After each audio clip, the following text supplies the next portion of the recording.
টেবিলের উপর প্রসাদগুলোকে রেখে কি সুন্দর খাবার ব্যবস্থা করা হয়েছে এখানে মুরারি উৎসবে। খুব সুন্দর আয়োজন, প্রচুর মানুষের সমাগম। কাকা আসছি তাহলে। এটা টিকিট কাউন্টার, এখান থেকে টিকিটটা কাটি, দিয়ে ট্রেনে উঠে তোমাদেরকে যেখানে যাবো সেখানে নিয়ে আবার কথা বলছি। হয়ে গেছে, আমাদেরকে এবার 2 নম্বরে যেতে হবে। কেন 8:14 গাড়িটা দিয়েছে লোকালটা, আমি জানতাম 7:45, সেটা না 8:14।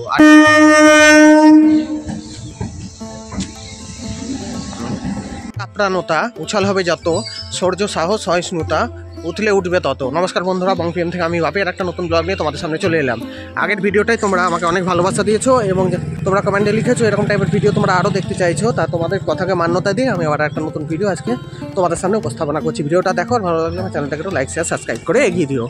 সমস্ত স্টেশনগুলিতে অমৃত ভারত প্রকল্পের কাজ চলছে। তা দেখো আমি এখন স্টেশনে চলে এসেছি। তা তোমাদেরকে দেখাচ্ছি এখানে স্টেশনের বর্তমান অবস্থাটা। এই দেখো, এখানে লিফট তৈরি হচ্ছে, পাতিগুলো সব পড়ে আছে। এই লিফটটা হয়ে গেলে না অনেক উপকার হবে, সহজে উঠে যাবে উপরে। কাশির বাজার থেকে ট্রেনটা ছেড়ে দিল। এবার বন্ধুরা আমি যেখানে যাচ্ছি সেখানে গিয়ে তোমাদের দেখাচ্ছি। এসে দাঁড়ালাম, এখান থেকে আবার লোকাল ট্রেন ধরবো, ধরে যাবো। ঠিক আছে, গিয়ে তোমাদের সঙ্গে কথা বলছি। আমি ডাউন গেটে লোকালে চাকদা থেকে চেপে এখন শিমুলালিতে নামলাম। আমরা বেরোচ্ছি, চলো তোমাদেরকে গিয়ে দেখাচ্ছি। শিমুলালি লেখাটা দেখিয়ে দিলাম। 4 নম্বর গেট দিয়ে আমরা এখন বেরোচ্ছি, দিয়ে তোমাদেরকে নিয়ে গিয়ে দেখাবো বাবার আশ্রমটা। সামনে তোমরা দেখতে পাবে, দেখো গীতা মেডিকেল হল। এটাকে ধরে তোমরা এগোবা। দেখো আমরা যাচ্ছি এবার। এটা বন্দে পুরুষোত্তম শিমুলালি সৎসঙ্গ কেন্দ্র, নদিয়া। হ্যাঁ, 1996 সালে স্থাপিত। শনিবার ছিল সেদিন।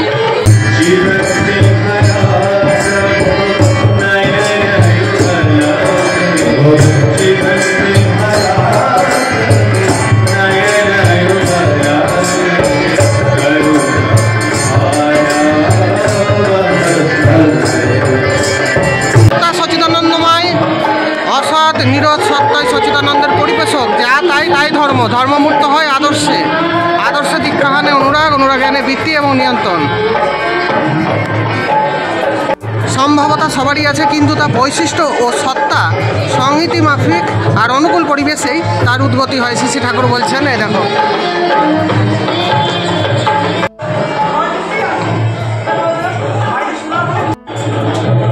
বন্ধুরা আমরা এখন আশ্রমের ভেতরে ঢুকে পড়েছি।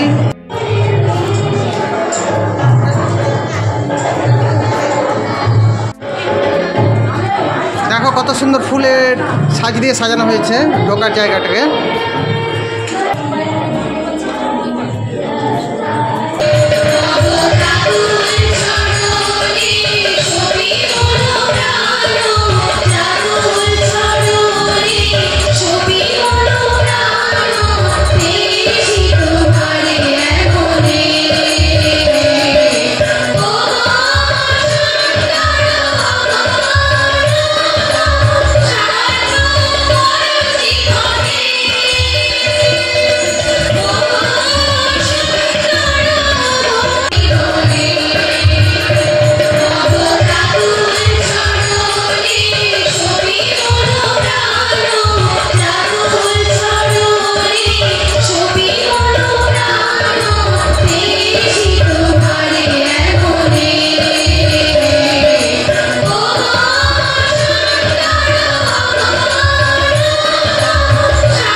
প্রণামী বাক্সগুলো, এটা বরদার, এটি ঠাকুরের, এটি বড়মার প্রণামী বাক্স। এখানে সবাই, এটা আচার্য দেবেন।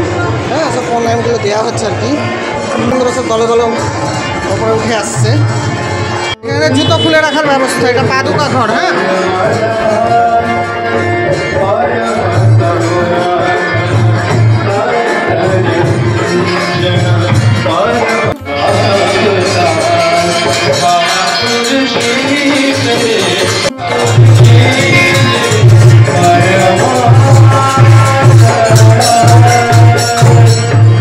जय तू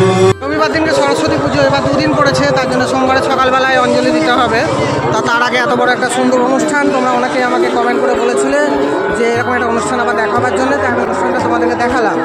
এই সমস্ত অনুষ্ঠানে আসলে কী হয় বন্ধুরা, মানুষের ধ্যান ধারণা অনেক পরিবর্তন হয়। মানুষের মধ্যে না যে চিন্তা ভাবনাগুলো থাকে অনেকটা পরিবর্তন হতে পারে।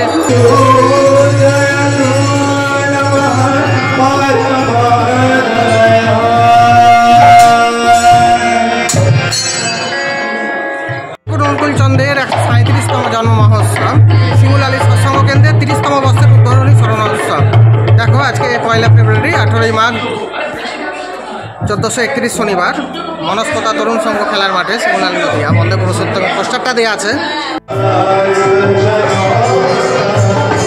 কত সুন্দর সুন্দর গাছগুলো লাগানো আছে দেখো। তবে আশ্রমটা কিন্তু বিশাল বড়।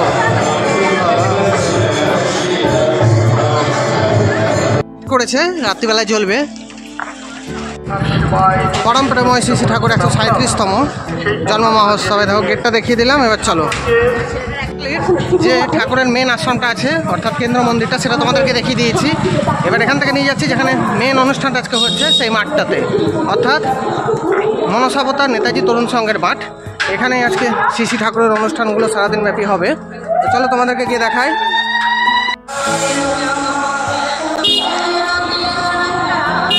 সুন্দর এই সমস্ত জিনিসগুলো বিক্রি করছে।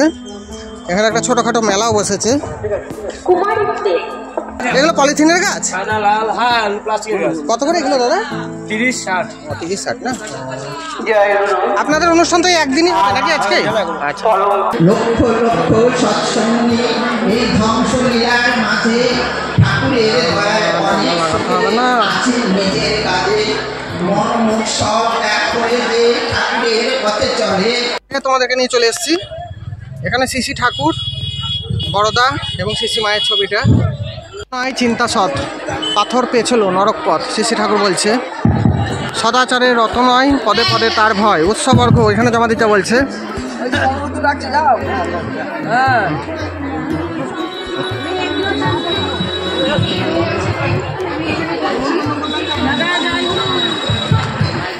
জয় গুরু। ইষ্ট লাগি কর্ম করা, সেই তো হলো পুণ্যে ভরা।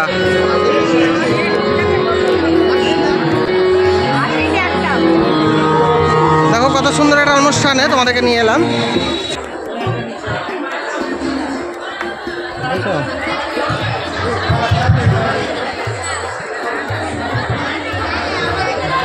গুরু ভাইয়ের সঙ্গে আমার পরিচয় হলো এখানকার অনুষ্ঠানের ব্যাপারে বলছে, আমরা একটু জেনে নিই। গুরু বলুন সবাইকে, একটু বলুন অনুষ্ঠানের ব্যাপারে, আপনার নাম বলুন। আমার নাম অন্তু পরামানিক। আমরা পলতা থেকে এসেছি সৎসঙ্গ কেন্দ্র উৎসবে। খুব সুন্দর আয়োজন, প্রচুর মানুষের সমাগম আজকের এই উৎসবে। মাতৃ সম্মেলন হচ্ছে, তার কিছুটা আমি তোমাদেরকে দেখাচ্ছি, দেখতে থাকো ভিডিওটা। একটি মায়ের ঘটনা আজ বলি। সেই মা তার শ্বশুর বাড়িতে কোনো রকম ভাবে কিছু সাংঘাতিক অশান্তি হয়েছে।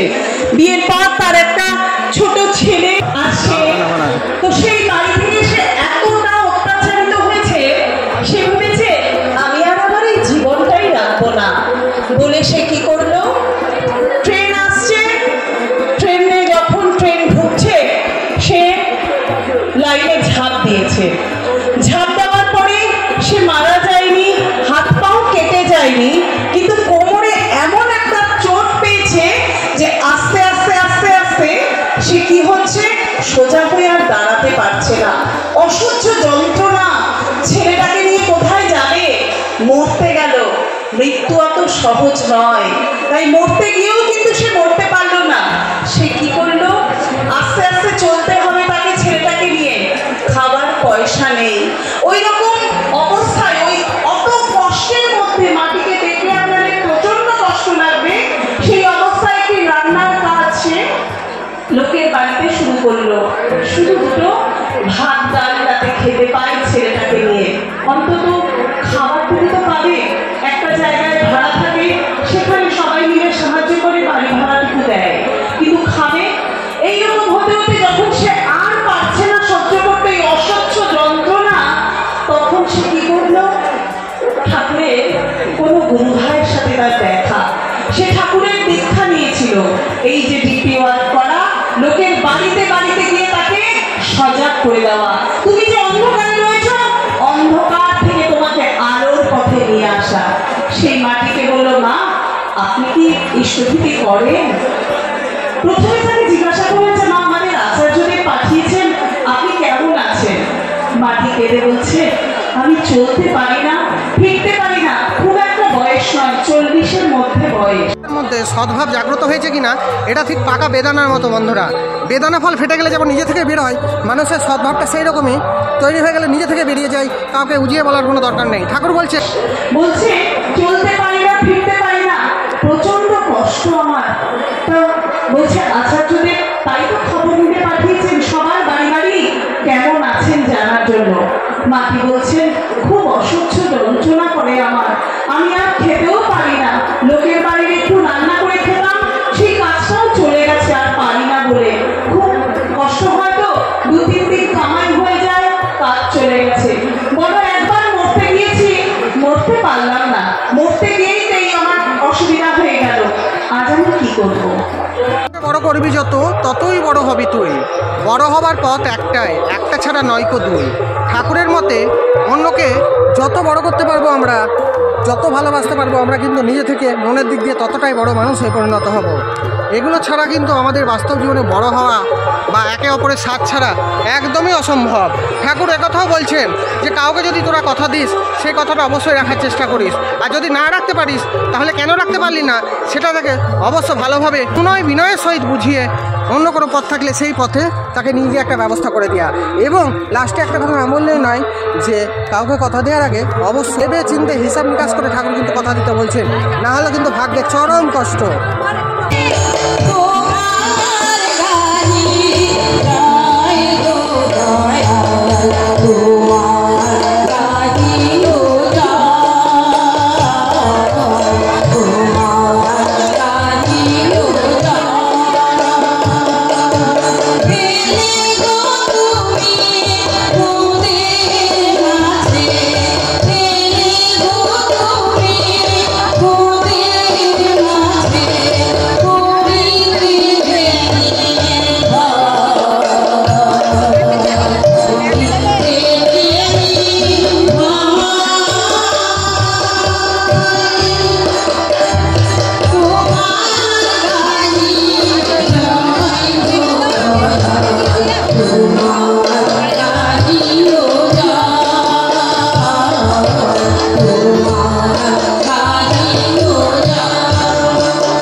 জয় গুরু।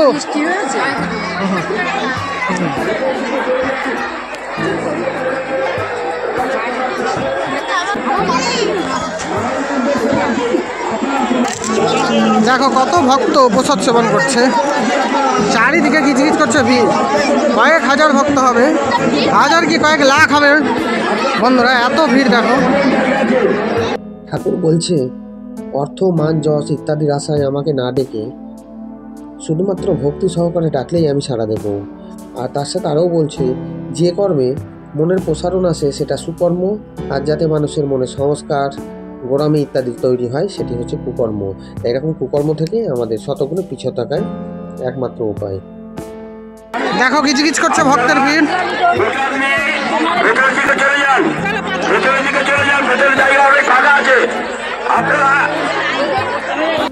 ঈশ্বর তোরে বাসেন ভালো, স্বার্থ তাতে কি? তুই ভালো না বাসলে তারে সবই ছায়ে কি? ঈশ্বরকে মন প্রাণ দিয়ে যদি ভালো না বাসিস, যতই তোরা ওপর ওপর ঈশ্বর ঈশ্বর কর, সবই কিন্তু ছায়ে ঘি ঢালার মতোই অবস্থা হবে। কাকা এসছে মেঘালয় শিলং থেকে, তোমাদেরকে দেখলাম। আপনার নাম কি কাকা? শৈলেন্দ্র চন্দ্র ভৌমিক। আচ্ছা আচ্ছা। 07 নাম্বারটা বললে তোমাদেরকে বললাম, একটু মজা করলাম আর কি, ঠিক আছে? আসাম মেঘালয় থেকে এসছে, তোমাদেরকে জানিয়ে দিলাম সেটা।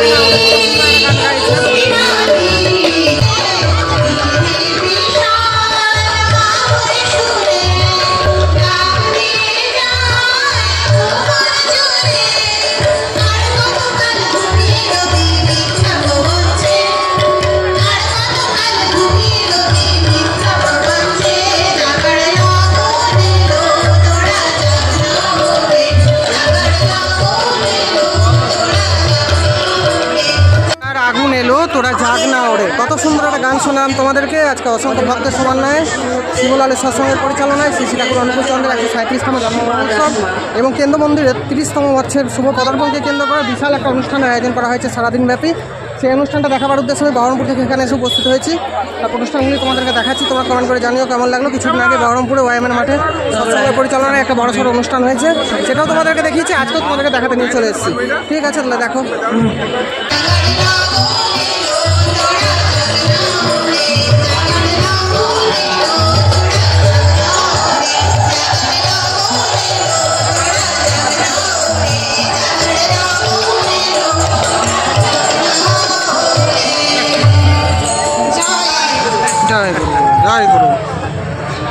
এর পাশে একটা বিল আছে, এখানে মাছও আছে। হ্যাঁ, বললো এখানকার একটা দাদা, বিলটা দেখালাম।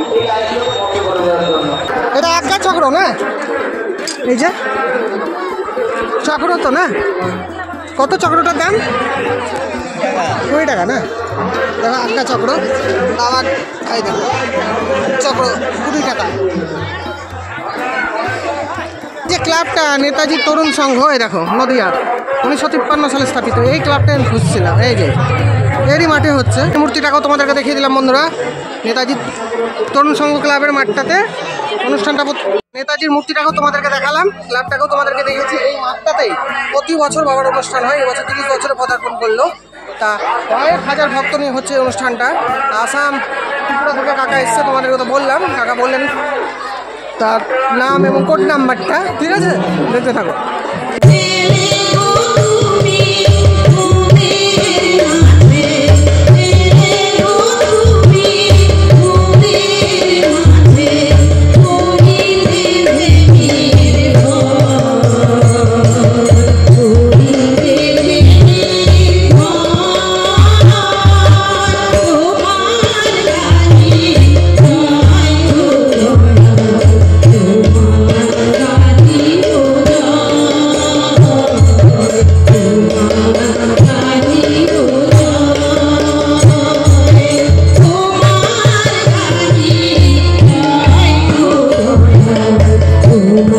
বাসলে ভালো, স্বার্থ তাতে কি?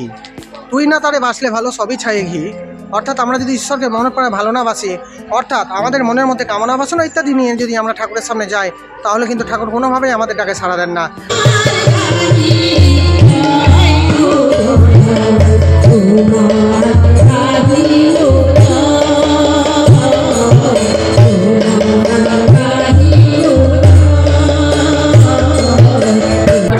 কিছুক্ষণ আগে আমরা দেখেছি যে একবারে ভক্তের সংখ্যা ছিলই না বলতে গেলে, খুব কম।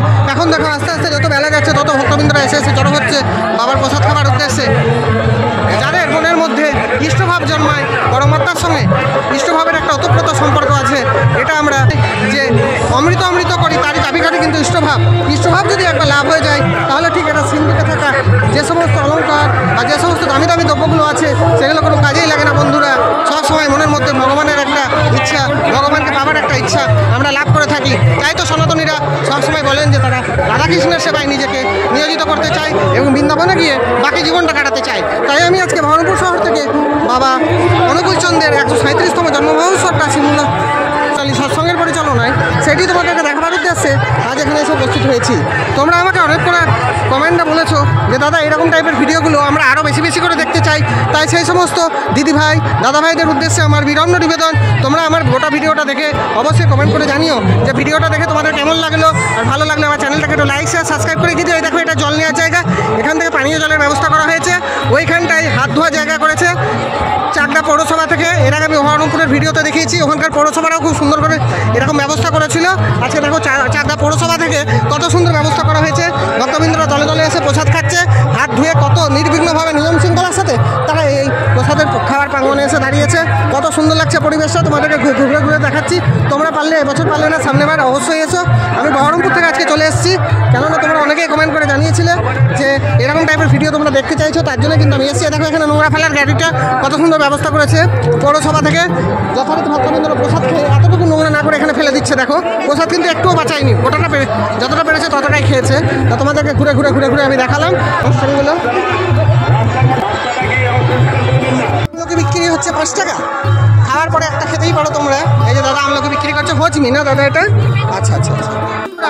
সবসময় শুধু চাওয়ার আশা করো না। ঠাকুর বলছেন চেয়ে না পেয়ে দুঃখের সৃষ্টি হয়। দুঃখ কোনো প্রকৃতিগত নয় গো, একে যখন তখন তাড়িয়ে দেওয়া সম্ভব। তাই কোনো শর্ত ছাড়া এক চিত্তে ঠাকুর নিজের লক্ষ্যে নিজের কাজ করে যেতে বলেছে, তাহলে দুঃখ থাকবে না। দুঃখ থেকে আমরা যথারীতি উদ্ধার হয়ে যেতে পারবো। টেবিলে বাটের কত সুন্দর সুন্দর জিনিসগুলো বিক্রি হচ্ছে 25 টাকা করে। কত সুন্দর সুন্দর জিনিস, ঠাকুরের জিনিসগুলো এখানে আছে বন্ধুরা। গাড়ি এসে উপস্থিত হয়েছে, এটাকে পুলিশের গাড়ি সামনে রাখা আছে। হচ্ছে সেই সময় এখানকার যে মূল কেন্দ্র মন্দির আছে তার প্রতিষ্ঠাকে আজকে 30 বছর হলো, সেগুলোকে মিলিয়ে মিশিয়ে এত বড় একটা উৎসবের আয়োজন করেছে শিমুল আলী সৎসঙ্গ। প্রতি বছরই তারা এরকম ধরনের বিভিন্ন ধরনের অনুষ্ঠান এখানে করে থাকে। এই দেখো চক্রটা তোমাদেরকে দেখালাম।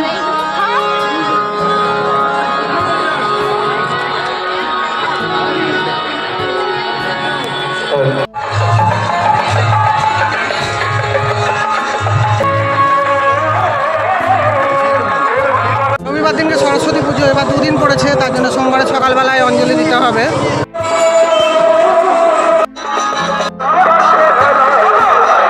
নৈতিক চিন্তার পরিবর্তন এই সমস্ত অনুষ্ঠানগুলোতে আসলে না খুব সহজে লক্ষ্য করা যায়।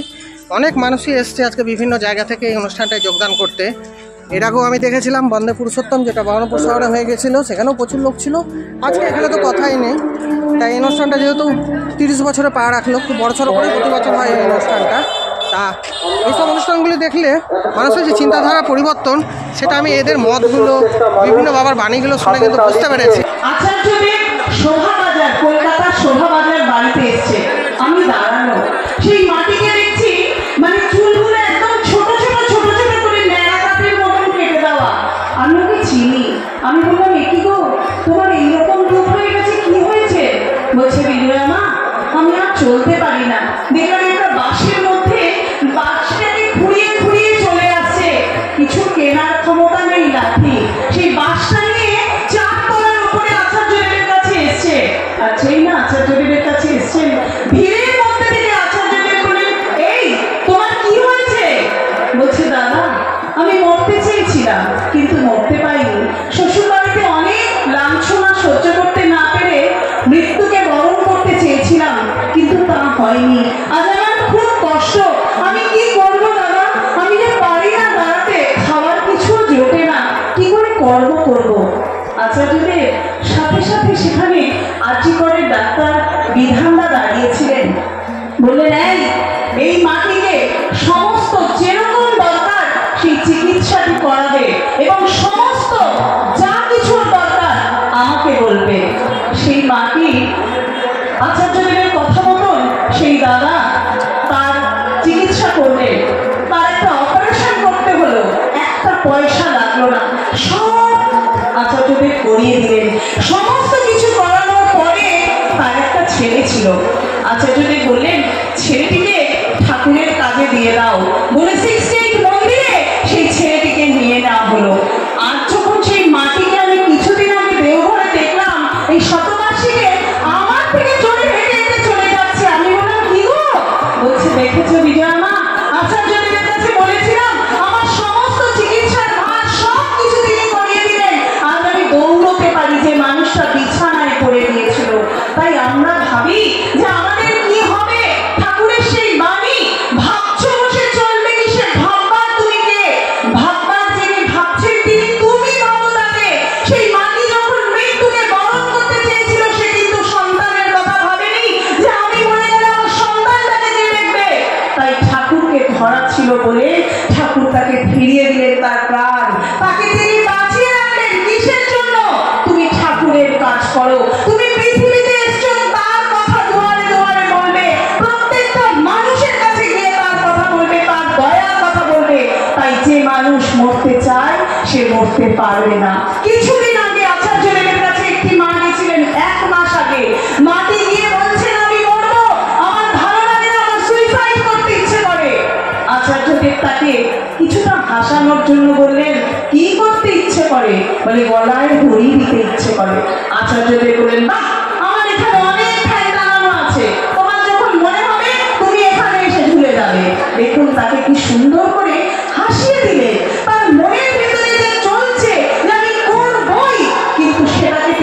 সুন্দর করে বললেন, এদিকে আসো। মাটি কাছে এগিয়ে আসলেন, বলে আরো কাছে আসো। কাছে আসার পর বললেন, শোনো, তুমি আমার জন্য না নারকেলের নাড়ু বানিয়ে নিয়ে আসবে, কাউকে দিয়ে কিন্তু করবে না, একদম শুদ্ধভাবে স্নান করে ভালোভাবে পরিষ্কার করে তুমি আমার জন্য নাড়ু বানিয়ে নিয়ে আসবে, খুব তাড়াতাড়ি নাড়ুটা নিয়ে আসবে, কিন্তু আমাকে দিয়ে যাবে। দেখেন, সেই মাটি যে মরতে যাবো ভেবেছিল, তার মাথায় রয়েছে আমি মরবই, সেই মাটিকে কত সুন্দর করে তিনি চিকিৎসা করে দিলেন, কি যে তুমি আমার জন্য নাড়ু বানিয়ে নিয়ে চলে আসবে। সেই চিন্তা তার মাথায় আর মরার চিন্তা রইল না। সে কি ভাবলো, আচার্যদেব আমার হাতে নাড়ু খেতে চেয়েছেন, আমি নাড়ু বানাবো, আমার মাথা থেকে সেইটাই আউট হয়ে গেল। তাই তিনি আমাদের বাঁচানোর জন্য বসে আছেন। আপনাদের পূজনীয় অবিন দাদা, এই যে ছোট ছোট ছেলে মেয়েগুলো, তাদের মায়েরা নিশ্চিন্ত ঠাকুরের সাথে যুক্ত করে দিয়েছি। অবিন দাদা আছেন, তাদেরকে ঠিক চালনা করে নিয়ে যাবেন, আমাদের চিন্তা নেই আমরা কি করব। তাই একটি মায়ের ঘটনা বলে আমি শেষ করছি। একটি মা, তার বাড়িতেও যাওয়া হয়েছিল, ডিপিওয়ার করে বলছেন, মা জয়গুরু আপনি কেমন আছেন? মা বলছেন, আমি জয়গুরু দিচ্ছি, কিন্তু আমি তো আপনাদের ঠাকুরের দীক্ষিত নই, তো আমাকে জয়গুরু দিলেন, আমার বাড়িতে এসেছেন কিছু দরকার? বলছেন, আমাদের আচার্যদের পাঠিয়েছেন, তিনি বলেছেন প্রত্যেকটা বাড়িতে গিয়ে গিয়ে খোঁজ নিতে যে সবাই কেমন আছেন। মাটি বলছেন, জানো বাবা, আমার একটি মাত্র ছেলে, সেই ছেলেটিকে যখন বিয়ে দিয়ে দিলাম, ছেলেটি তার আগে আমার জন্য টাকা পাঠাতো, বিদেশে থাকে, মা কেমন আছো খোঁজ নিত, কিন্তু আজকে যখন ওকে আমি বিয়ে দিয়ে দিলাম, আস্তে আস্তে ওর সাথে আমার যোগাযোগ হয় না, আমি কিছুতেই ওকে ফোনে পাই না। তো না পেয়ে মায়ের মন কষ্টে আমি ছুটে চলে গেলাম ওর শ্বশুর বাড়ির কাছে, সেখানে গিয়ে খোঁজ নিলাম, আমার ছেলে এসেছিল, 1 মাস থেকে গেছে শ্বশুর বাড়িতে, আর বউকে নিয়ে সে চলে গেছে, আর তার যে পুরনো ফোন নাম্বার সেটা পাল্টে ফেলেছে, যাতে মায়ের সাথে কোনো যোগাযোগ না থাকে। তাই মা বলছেন, বাবা, যার সন্তান চলে যায় মা বাবাকে ফেলে, যার সন্তান একটু মা ডাকে না, কত কষ্ট করে তাকে মানুষ করেছি, তার মা কেমন থাকতে পারে বলতে পারো? মাটিকে বলা হলো, মা গো, তুমি আমাদের সাথে রোজ ঠাকুরের কথা বলতে বেরোবে, চলো আমাদের এই গণের সাথে বেরোবে, চলো দেখবে কত ভালো লাগবে। মাটি রোজ তাদের সাথে গিয়ে গিয়ে ঠাকুরের কথা বলতে যেত, আর যেই না ঠাকুরের কথা বলতে যাওয়া, প্রত্যেক দিন শুনতে শুনতে শুনতে শুনতে তার ভেতরে আসলো, আমিও ঠাকুরকে ধরবো, ঠাকুরের এত দয়া, তিনি সবাইকে এত ভালো লাগছেন, আমিও থাকবো আমার এই বুকের জ্বালা যন্ত্রণা মেটানোর জন্য, আমিও ঠাকুরকে ডাকবো, যে নামে ঠাকুরকে ডাকা যায়। সেই মাটি ঠাকুরের দীক্ষা নিলেন, নেওয়ার পর মাটিকে বলা হলো, ও মা, আপনি তো দীক্ষা নিয়েছেন, গুরু বাড়ি যেতে হয়, সেখানে গিয়ে দেখতে হয় আচার্য পরম্পরা কেমন করে ঠাকুর আজও লীলা করে চলেছেন, আচার্য পরম্পরার ভেতর থেকে মাটি গেছেন, ঠাকুর বাড়ি গিয়ে যখন ঠাকুর প্রণাম করেছেন, তারপর আচার্যদেরকে প্রণাম করেছেন, পূজনীয় অবিন দাদাকে যখন প্রণাম করছেন, ওই ভিড়ের মধ্য থেকে অবিন দাদা ওই মাটিকে বললেন, ও মা, কেমন আছেন? জয় গুরু। মাটি এদিক ওদিক তাকিয়ে আমার থেকে বললেন, আপনাকেই বলছি, কেমন আছেন? জয় গুরু মা। এই যে মা বলে ডাক দিলেন, ও মা, জয় গুরু, মাটির বুকটা কেঁপে উঠল, বলে, শোনেন মা, যদি আপনাকে কেউ না ভালোবাসে, যখন বুঝবেন আপনাকে কেউ ভালোবাসার নেই, আপনার মনের ভেতরে খুব কষ্ট হচ্ছে, একটা জেসিটির টিকিট কাটবেন আর চলে আসবেন আমার কাছে, আমি আছি, আমি ভালোবাসবো, আমি আছি, আমি। তাই মাটি বললেন, আমি আমার এক সন্তান হারিয়েছিলাম, তাকে আমি অনেক শিক্ষাগত যোগ্যতা দিয়েছিলাম, কিন্তু ঠাকুরের সাথে যুক্ত করতে পারিনি, তাই তাকে মানুষ করতে পারিনি। আজ আমি আবার সন্তান পেলাম, আজ আর আমার মনে হয় না আমি মা ডাক শুনতে পারি না, আজ আর আমার মনে হয় না আমার জীবনে কষ্ট আছে, তাই ঠাকুর আমার জীবনে আছে। আমরা প্রত্যেক দিন যখন রাত্রেবেলায় শুই, প্রত্যেকটা দিন মরে যাই, আমরা বুঝতে পারি না আপনার বুকের উপরে একটা বিষাক্ত সাপ উঠে বসে আছে কিনা, আপনাকে দংশন করবে কিনা আপনি জানেন না, যতক্ষণ জেগে থাকেন ততক্ষণ তাকে তাড়াতে পারেন, কিন্তু যখন ঘুমিয়ে পড়ি তখন মরে যায়। প্রত্যেকটা দিন পরম পিতা দয়া করেন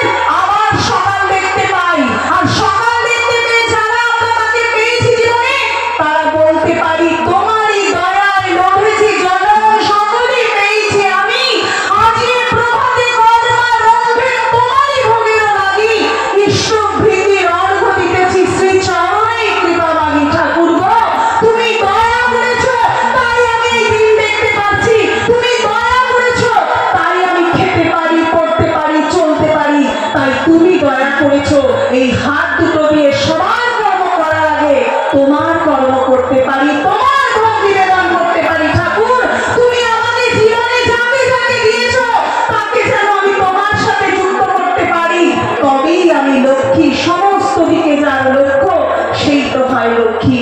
ঠাকুর আমাদেরকে মা করে পাঠিয়েছেন শুধু সন্তানকে তার সাথে যুক্ত করে দেওয়ার জন্য। প্রত্যেকের সাথে ঠাকুরের সাথে যেন আমি যুক্ত করতে পারি, তবেই তো আমি সংসারের নারী, তবেই তো আমি লক্ষ্মী। আমার সময়টা বোধহয় শেষ হয়ে গিয়েছে। প্রত্যেকের মঙ্গল কামনা করে আমি আমার ইষ্ট প্রসঙ্গ এখানেই শেষ করলাম। জয় গুরু। 7:14 আমি কাশিমবাজার থেকে লোকাল ট্রেনে 30 টাকা ভাড়া দিয়ে চাকদায় এসে উপস্থিত হয়েছি। পাক্কা 11:20 ওখান থেকে 11:40 গেদে ডাউন লোকালে চেপে আমি এই শিমুলারিতে এসেছি। আমার টোটাল খরচ হয়েছে 30 টাকা। আবার যাবো ঠিক একইভাবে 30 টাকা, আর ওখান থেকে টোটো ভাড়া লেগেছে আমার বাড়ি থেকে 10 টাকা, আবার যাবো তখন 10 টাকা, তাহলে 50-60 টাকা মতো খরচ হয়েছে। বন্ধুরা, তোমরা এইভাবেই চলে এসো। স্টেশন থেকে না, যে শিমুলারি স্টেশনটা আছে ওখান থেকে 5 থেকে 10 মিনিট লাগবে, বললেই দেখিয়ে দিবে। বাদিকের গলি দিয়ে বেরিয়ে গিয়ে কিছুটা হাঁটলেই এদের মূল কেন্দ্র মন্দিরটা আর কি। তোমাদেরকে জানিয়ে দিলাম, অনেকটাই পাল্টে ফেলবো। যাই হোক, আজকে ভিডিও বন্ধুরা কেমন লাগলো? ভিডিও যদি ভালো লাগে তাহলে আমার চ্যানেলটাকে লাইক শেয়ার সাবস্ক্রাইব করে গিয়ে দিও। নেক্সট দিন ভিডিওগুলো নিয়ে আমার খুব তাড়াতাড়ি এবার এই চ্যানেলের মধ্যে আসছে।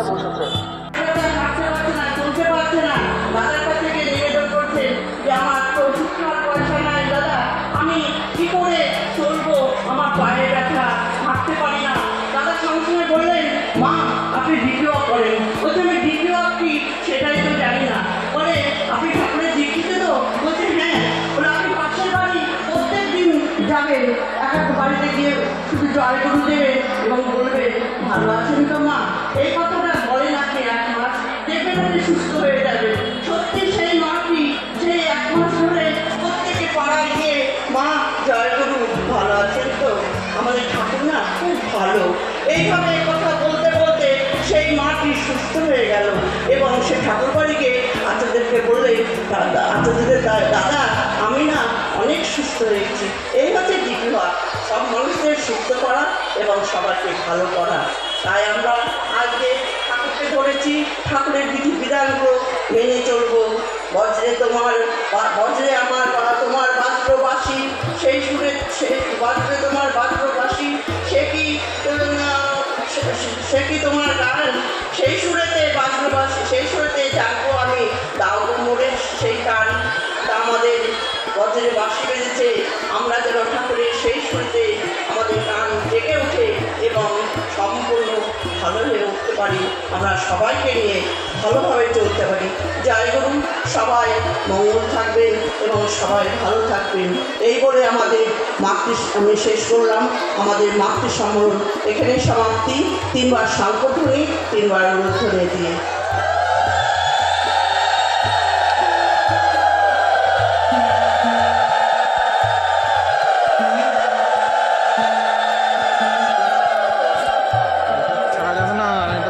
অনুষ্ঠান বাহ, সকল মায়েদেরকে ভক্তি সম্মেলন শেষ হলো।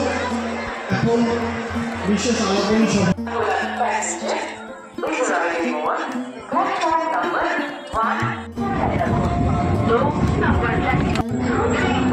কোনো হোম দেখে দাও।